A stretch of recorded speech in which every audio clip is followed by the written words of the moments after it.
We have been taught lies. Reality is not at all what we perceive it to be.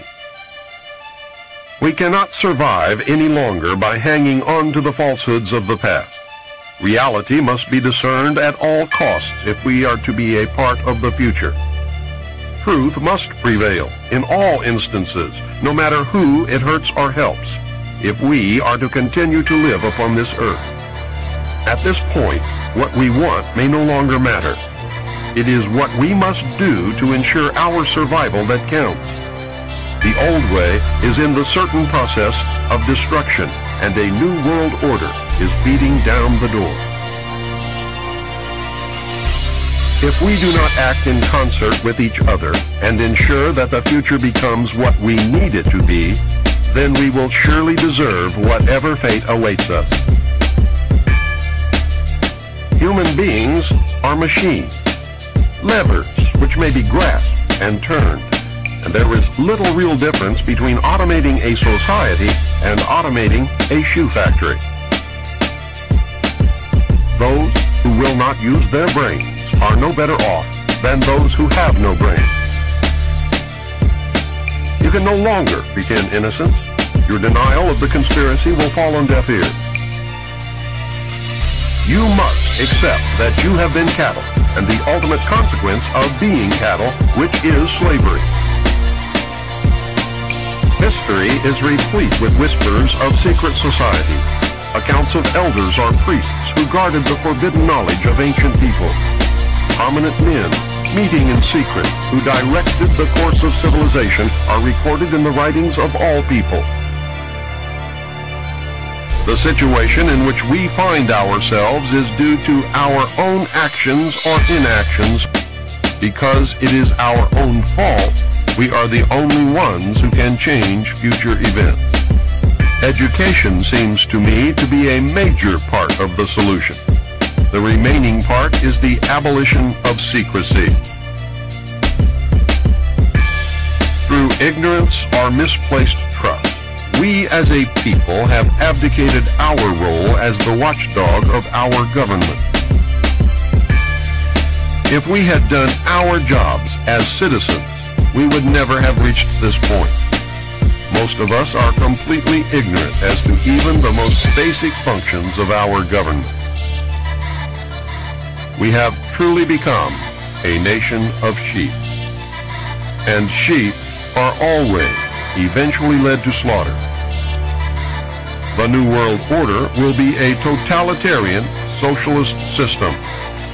We will be slaves shackled to a cashless system of economic control. It's a song called Despacito. If you have a problem figuring out whether you're for me or Trump and you ain't black. That it was going to be a contest between the freed slave and poor whites about who was actually going to get an education, get a job, be able to support themselves. And what we don't realize is that many of these Northerners and Republicans felt that African Americans were making progress at a much faster rate and were being far more successful. And then if you look at of course, the hostile reaction and the way in which the Democratic Party at that time used race quite effectively to attack the Republican Party. And when they went after the Republican Party and they looked at the politics in Reconstruction, they targeted 3 groups. And they used, and this is again, very specifically language that is disturbing to our ears, but the one we all know about are the carpetbaggers, because they were the people who came from the North and somehow were going to take over the South. 2 other groups I spent a great deal of time, and that is they focused on a term that they used over and over again, and that is the idea of mongrels. So they were obsessed with the idea of racial amalgamation, and and this becomes a dominant theme that the entire nation was going to collapse because there would be too much freedom, the fear of marriage between black and whites. This was going to lead to the downfall of not only the South, but the whole society. The other term, and this is one of my, again, to get you back to the vocabulary, a term to describe poor whites who supported the Republican Party. They were called scallywags. Now, what does that term mean? I spent a lot of time trying to figure this term out and where it came from.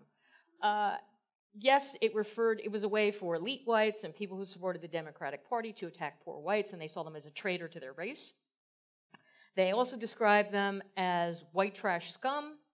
They referred to them because they were seen as Republican operatives. They associated too freely with blacks. But the word scallywag actually refers to an inferior breed of animal, particularly cattle. It's called vagabond stock. So there we have our vagrant theme again. We have our pedigree theme again. And they were seen as, the worst of the worst. And one of the leading redeemers referred to them, a very famous quote that even made it all the way to England, said that they were such, an inferior breed of Southerner that they were comparable to the meat that even dogs shouldn't eat. So, in fact, not only, and this, yes, I'm focusing on Southern politics, but even I have a whole section on the antebellum period where the racial issue and the pedigree issue dealt with the Mexican War, dealt with the racial, the arising of biological racism and how that plays. You can put half of Trump supporters into what I call the basket of deplorables. Right? The racist, sexist, homophobic, xenophobic, Islamophobic, you name it.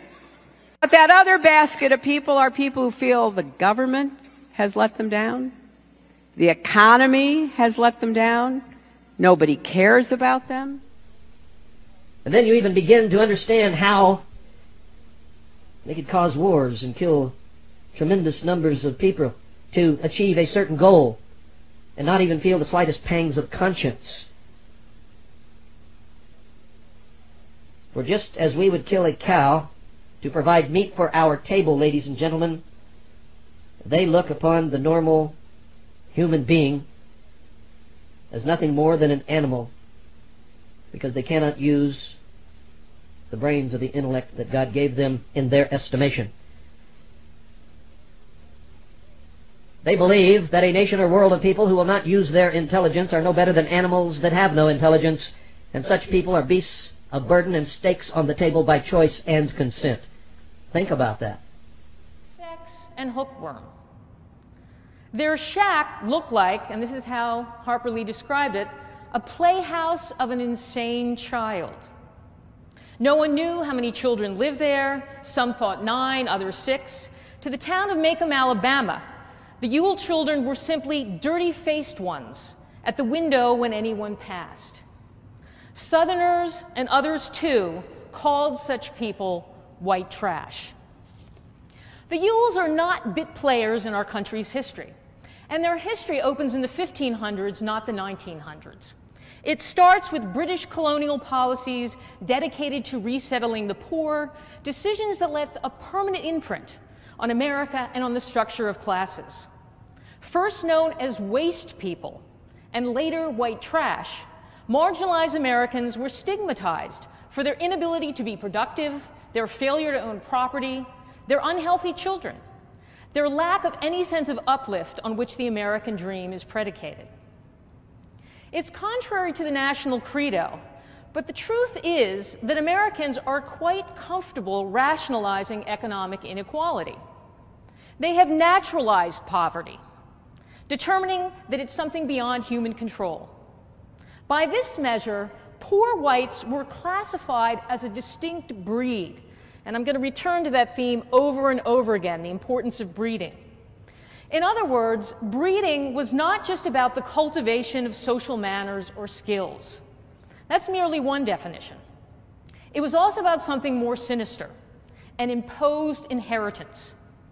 The language of class that early Americans embraced was a composite of English attitudes toward vagrancy, as well as a transatlantic fixation on animal husbandry, demography, and pedigree. Yes, the poor were at once described as waste and inferior animal stocks in the colonial imagination. We'd prefer to believe all that has changed, but well into the 20th century, sterilization of the breeding poor struck many, even professionals, as a rational solution to an old problem. So let's not displace colonial history too easily. For centuries, the worst classes were regarded as extrusions of the least inhabitable land, scrubby, barren, swampy wasteland. And all that still relates to home ownership and the rich and poor neighborhoods of today. The poor have been with us, the white poor have been with us in various guises, as the names given across the centuries attest. And this isn't even all of the names that have been used at different historical time periods to describe poor whites. The first one, as I mentioned, is waste people, rascals. Did you know the word rascal actually comes from the meaning trash? Rubbish, offscourings, lubbers, hillbillies, lowdowners, trailer trash.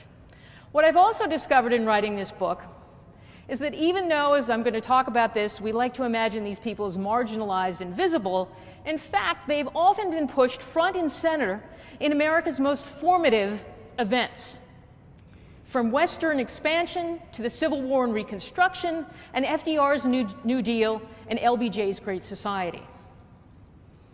Now, throughout time, they've been blamed for many things. They've been blamed for living on bad land, as though they had other choices. They've been called slothful, rootless vagrants, and it's assumed that they're physically scarred just as their surroundings were. The worst ate clay and turned yellow, wallowed in the muck, and their necks were burnt, reddened by the hot sun. Their ill-clothed, meanly fed children sentenced future generations to permanent defectiveness. Now, all these themes I'm going to explain where they come from and how they're used in different time periods. And we may think that these themes don't exist anymore. But in fact, today's trailer trash are seen as yesterday's vagrants on wheels, an updated version of Okies and Jalopies and Florida crackers in their rude carts. Now, while America likes to think that the American Revolution enabled us to break free from aristocracy and inherited class stations, the truth is different. English ideas about class and poverty never really disappeared. Think of this for a point of comparison. Jefferson's yeoman democracy fantasized a fertile country supporting hardy, independent farm families. Yet what happens when the yeoman fails? And what about those who never achieve economic independence? Now, as I said, it begins in the 1500s. It was Richard Hakluyt, the Elizabethan promoter of colonization, who first employed the term waste people to describe the expendables that could be literally dumped in the New World. In his 1580... You can put half of Trump supporters into what I call the basket of deplorables. Right? And it also had other more unpleasant allusions to waste. But it also had a significant legal meaning. In the British law, which we inherited, squatting was the opposite of standing, to have legal standing. And legal standing also was part of the legal principle, the English legal principle, that justified claims to sovereignty and also justifies the right to the land, to have standing. The word right itself comes from the root that means to stand erect. So it's important that we visualize what these words mean. Now, the cracker, that's a term you've probably all heard of. What's interesting is cracker gets associated with the southern backcountry. And quite early, in the 1760s, a British officer in the Carolinas described crackers as idle stragglers, vagabonds worse than Indians, who were constantly changing their place of abode. The word cracker migrated all the way from Virginia to Florida, along with the roving, migrating rural poor. Now, why the name cracker? What does that really mean? Where does that come from? Well, they were called cracking traders before the Revolution because they were described as noisy braggarts, prone to lying and vulgarity. In English, one could crack a jest. Crude Englishmen cracked wind. Firecrackers gave off a stench and were loud and disrupted. Louse cracker referred to a lice-ridden, slovenly fellow.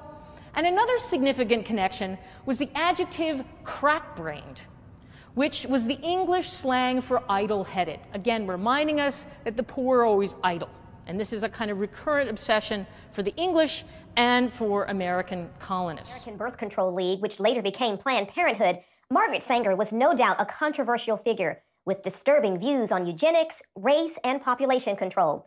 While some argue she even wanted to exterminate the black race, others are trying to erase that part of her past. The Mike Wallace interview. In the eyes of some, Margaret Sanger has been a heroine. In the eyes of others, she's been a destructive force. In her own words, Sanger pushed for a society that limited births to those she deemed fit to have children. I think the greatest sin in the world is bringing children into the world that have disease from their parents, that have no chance in the world to be a human being, practically. Delinquents, prisoners, all sorts of things just marked when they're born. In 1916, Sanger opened the country's first birth control clinic. As a member of the American Eugenics Society, she advocated improving the genetic composition of humans through controlled reproduction of different races and classes. She often wrote about the issue in the journal she founded, called the Birth Control Review. In 1919, writing, I personally believe in the sterilization of the feeble-minded, the insane, and the syphilitic. The most urgent problem today is how to limit and discourage the over-fertility of the mentally and physically defective. Many point to a 1923 New York Times interview as proof of Sanger's racist motives, in which she referred to people as weeds, saying, It means the release and cultivation of the better racial elements in our society, and the gradual suppression, elimination, and eventual extirpation of defective stocks, those human weeds which threaten the blooming of the finest flowers of American civilization. In 1939, after opening another clinic in Harlem, the birth control activists launched the Negro Project, an initiative supported by black leaders, such as civil rights activist W.E.B. Du Bois. Critics claim the program used the pretense of better health and family planning for poor blacks in the South as an attempt to limit the black race. Ludwig says some on the left grapple with Sanger's past and how to interpret her legacy. They know when she writes about human weeds, they know that it's repulsive. They know it's disgusting. The left will never abandon Margaret Sanger because if they do, she's the foundation of so many of their views. Sanger once shared her vision for a preferred race at a women's branch of the Ku Klux Klan, writing in her autobiography, Always, to me, any aroused group was a good group. Despite those views, liberals praise Sanger's work while ignoring her history.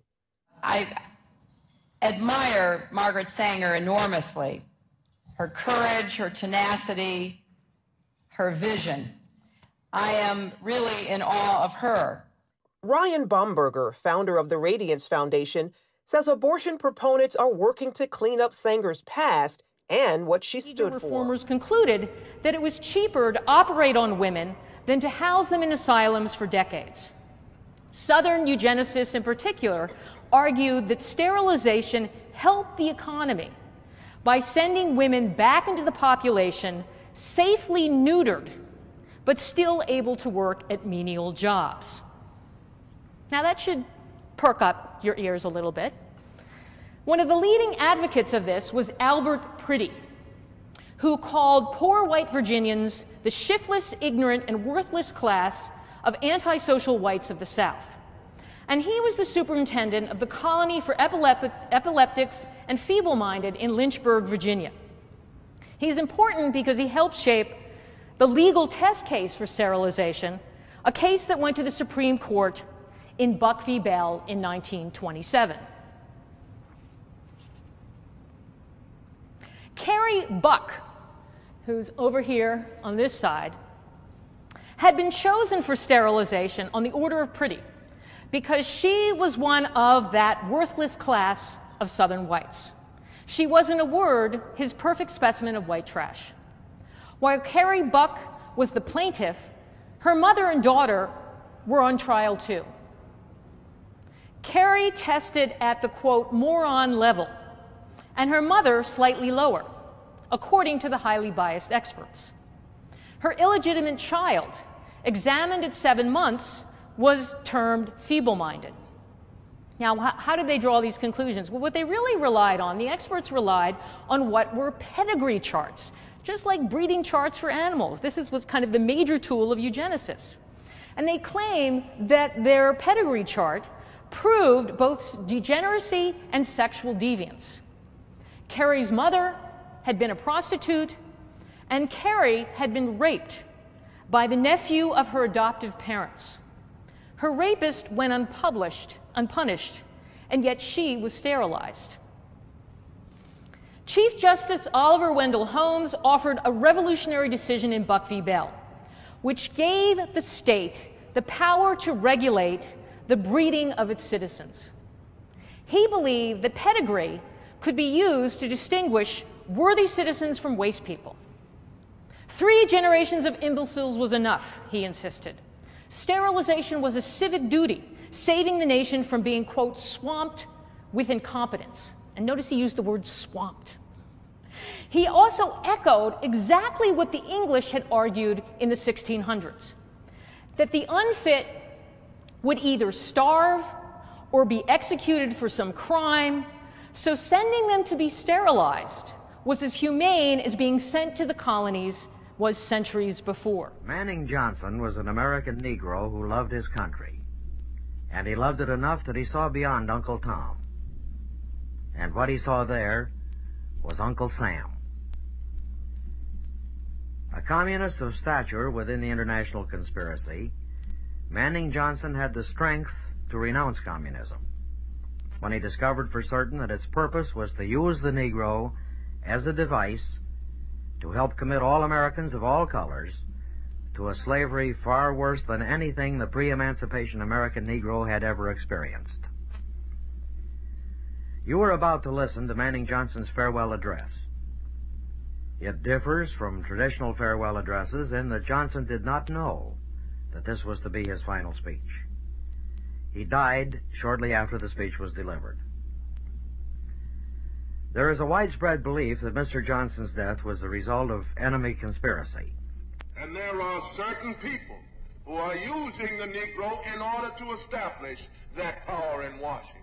And the Negro is just merely a pawn. It is our duty to arrest this development toward the concentration and centralization of power in Washington. If we do not arrest this development, then we're on the road to dictatorship. At the root of all racial unrest in the country is the clammy, cold, bloody hand of communism. We must arrest it, and we must try to bring America back to sanity.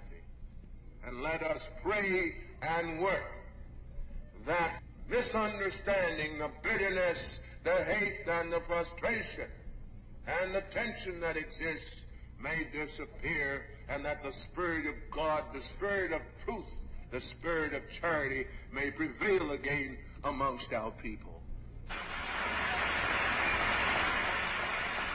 Now, here is a book that I think ought to be in every home library. It's entitled Color, Communism, and Common Sense by Manning Johnson. Now, as you can see from his photograph, Manning Johnson was a Negro, and he was also a member of the Communist Party. He joined the party as a young man because he honestly believed that the communists were trying to improve the conditions of his people. He was a dedicated communist, and eventually he rose to one of the highest ranks. He was appointed to the National Negro Commission of the Communist Party, USA. But after many years, Manning Johnson finally came to the realization that the communists weren't the least bit interested in improving the conditions of the Negro people. He discovered that instead they were merely planning to use his people, and these are his words, to use them as cannon fodder in a bloody revolution to destroy America. And when he woke up to this, he dropped out of the party and devoted the rest of his life trying to alert his fellow citizens of all races to the true nature of the Communist Party as he knew it to be from the inside. And this book contains much of that story. I wish I had the time to examine the entire volume with you page by page, but here at least is one short quotation that pertains to the immediate topic. Manning Johnson said, Black rebellion was what Moscow wanted. Bloody racial conflict would split America. During the confusion, demoralization and panic would set in. Then finally the Reds say, now at this point he quotes verbatim from a communist directive that he studied while inside the party. Workers stop work. Many of them seize arms by attacking arsenals. Street fights become frequent. Under the leadership of the Communist Party, the workers organize revolutionary committees to be in command of the uprising. Armed workers seize the principal government offices, invade the residences of the president and his cabinet members, arrest them, declare the old regime abolished, establish their own power. Now, here is a piece of vicious communist propaganda that perhaps some of you have seen. It's called The Crusader.